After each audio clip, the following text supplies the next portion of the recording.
Saudara yang kasih dalam Yesus Kristus, jumpa lagi dengan program Morning and Night Call.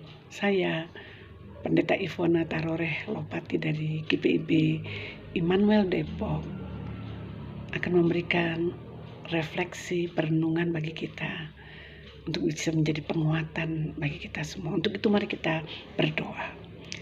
Allah Bapa kami yang kasih dalam Yesus Kristus, kami sungguh menyadari bahwa setiap jam, setiap waktu, setiap detik dalam hidup ini kami selalu membutuhkan Engkau untuk memberikan kekuatan, energi, spirit bagi kami ketika kami harus menghadapi kenyataan di hidup ini.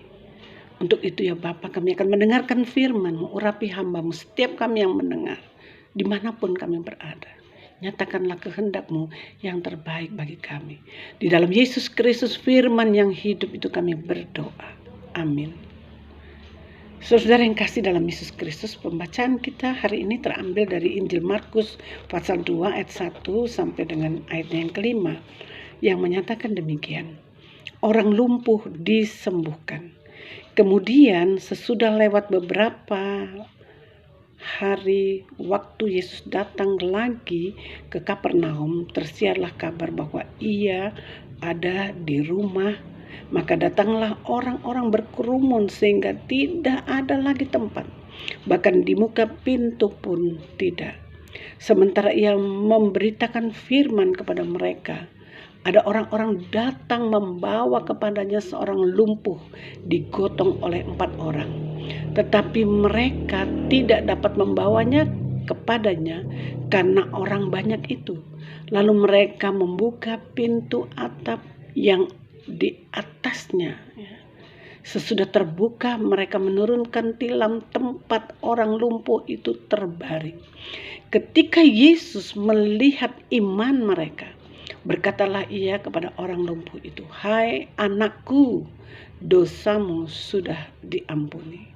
Demikianlah pembacaan Alkitab.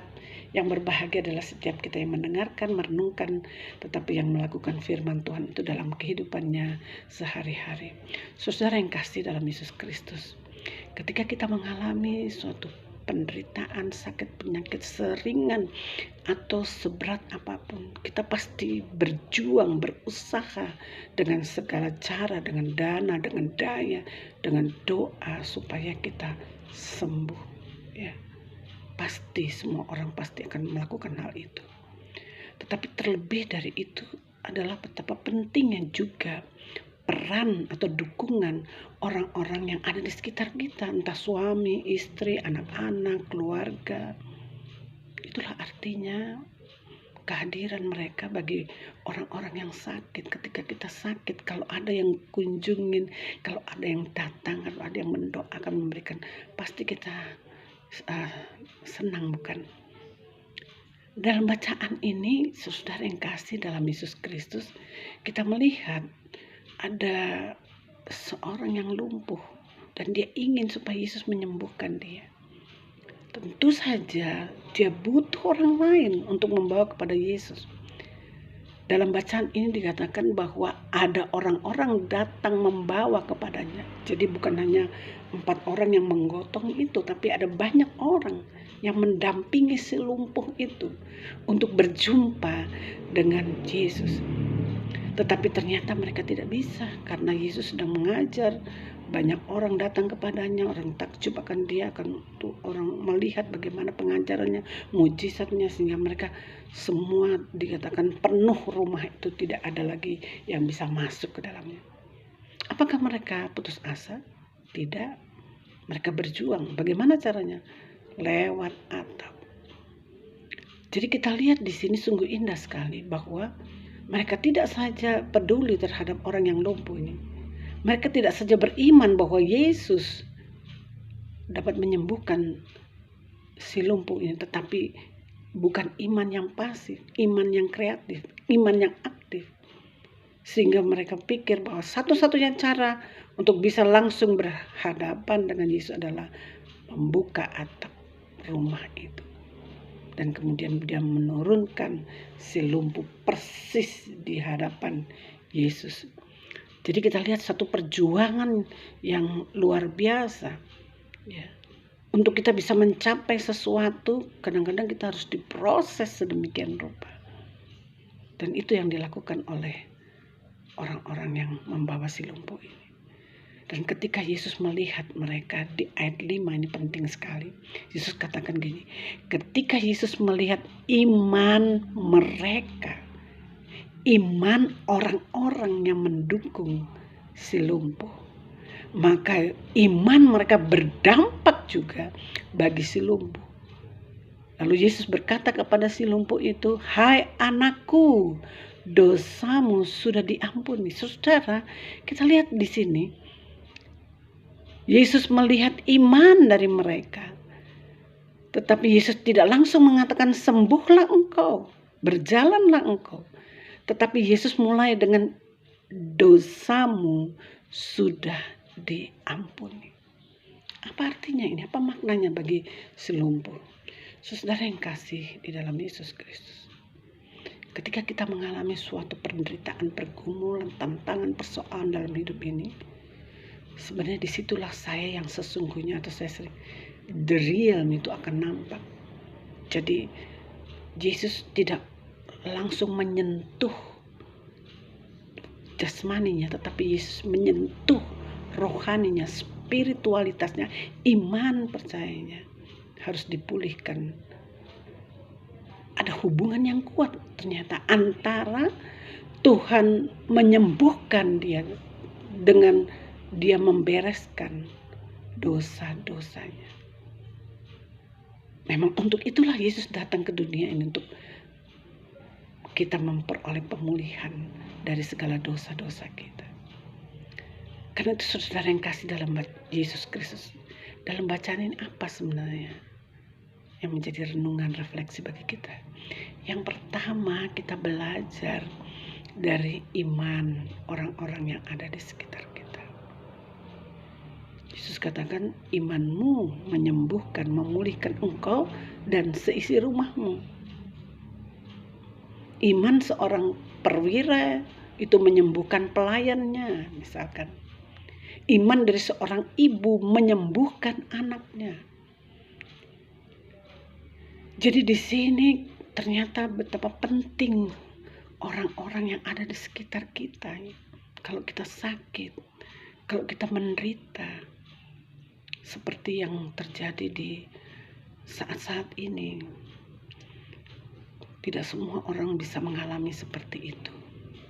Saya membaca, saya mendengarkan ada banyak orang yang justru di saat menderita, baru kedapatan suspek, belum positif itu, mereka disingkirkan. Bahkan ada yang kos disuruh keluar, diusir dari kosnya. Ketika mereka ketahuan di masyarakat, mereka disisihkan, tidak boleh keluar, tidak boleh melakukan aktivitas apa-apa. Mereka hanya bertahan di rumah dengan apa yang ada, dengan makanan minuman mereka sendiri. Bahkan bukan saja waktu mereka ada di darat ini, baru-baru ini saya membaca, melihat bagaimana kapal yang mau bersandar di suatu pelabuhan tidak boleh bersandar karena ada orang yang suspek corona. Sedih sekali ketika saya melihat itu. Orang-orang juga yang sudah berjuang, para medis misalkan, ketika mereka harus terkena juga dengan virus ini, mereka ketika akan dikuburkan ditolak oleh masyarakat di sekitarnya. Bagaimana hati nurani kita, saudara? Dan itu yang terjadi. Jadi di darat ditolak, di laut ditolak, bahkan mati pun juga. Padahal sebagai keluarga saja kita sedih melihat kita harus dari jauh dalam duka, dalam penderitaan yang luar biasa. Dan ini ternyata dukungan orang tuh penting sekali, tapi itulah kenyataan yang kita hadapi, saudara, di tengah-tengah kehidupan ini. Oleh sebab itu kita belajar ternyata ketika kita merayakan Paskah ini, Paskah adalah ketika Yesus melewatkan kita dari kematian. Dan bagaimana kita sebagai keluarga, sebagai orang-orang yang dekat dengan kita bisa memberikan spirit bagi orang-orang untuk mengalami kasih Tuhan ketika mereka menderita. Kita belajar dari orang-orang ini yang mendukung si lumpuh ini. Itu yang pertama. Yang kedua, ada hubungan yang kuat antara Tuhan menyembuhkan dan juga memulihkan spiritualitas kita. Percaya adalah langkah pertama. Langkah selanjutnya adalah hidup seperti apa yang kita percayai. Tuhan inginkan supaya kita tidak saja sehat secara fisik, tetapi yang paling utama sehat secara rohani kita. Itu yang pertama Yesus sentuh. Itu yang pertama Yesus sembuhkan, pulihkan dari si lumpuh ini. Setelah itu, kita baca di ayat selanjutnya, Yesus katakan, bangun, angkat tempat tidurmu, dan pulanglah ke rumahmu. Dan orang itu kemudian mengangkat tempat tidurnya, ayat 12, keluar, lalu kemudian bersaksi tentang apa yang dia alami. Baru itu. Jadi biarlah firman Tuhan ini juga memberikan penguatan bagi kita. Bagaimanakah ketika kita menghadapi situasi dan kondisi sakit penyakit, penderitaan, pergumulan di dalam hidup ini. Mari kita refleksikan kembali. Apa yang Tuhan ingin ajarkan lewat peristiwa ini bagi kita? Yang pertama adalah bagaimana kita hadir bagi orang-orang yang mengalami penderitaan seperti itu. Yang kedua adalah kita sendiri juga harus bangkit iman percaya kita, spirit kita, supaya kesembuhan itu dinyatakan dalam kehidupan kita. Tuhan memberkati kita semua. Amin. Mari kita berdoa. Allah Bapa kami yang kasih dalam Yesus Kristus, kami sungguh bersyukur ya Bapa. Kami diingatkan kembali bagaimanakah perjuangan dan kegigihan dari orang-orang di sekitar si lumpuh ini. Kami belajar juga bagaimana kami hadir. Kami sudah menikmati kasih Tuhan, keselamatan yang dari Tuhan, pengampunan yang dari Tuhan. Kiranya kami juga bisa jadi berkat bagi orang-orang yang ada di sekitar kami, terutama yang mereka mengalami penderitaan yang berat akibat virus corona saat ini. Tuhan Yesus, banyak orang kehilangan pekerjaan, kehilangan saudara, kehilangan suami, istri, anak-anak, kehilangan apa yang menjadi tumpuan harapan mereka. Tapi Tuhan pakai kami supaya kami pun dapat menjadi penguatan bagi mereka yang kehilangan melalui kehadiran kami. Karena itu Tuhan, Kau berkati program Morning and Night Call ini Tuhan, supaya jadi berkat bagi setiap orang yang mendengarnya. Inilah doa, harapan, penyerahan diri, rasa syukur kami bersama, supaya kami layak Engkau dengar dan Engkau jawab. Ampunkanlah segala dosa dan kesalahan kami yang kami buat yang tidak sesuai dengan kehendak-Mu. Layakkan kami Tuhan untuk memperoleh pemulihan, terutama spiritualitas kami, iman percaya kami, dan juga jasmani kami, supaya ada masa depan bagi kami sebagai orang-orang yang percaya kepadamu. Di dalam Yesus Kristus, Tuhan Juru Selamat kami, sumber kekuatan, sumber kesembuhan itu, kami berdoa dan mengucap syukur. Amin. Demikianlah saudara yang kasih dalam Yesus Kristus. Sampai jumpa di lain kesempatan. Tuhan memberkati kita semua.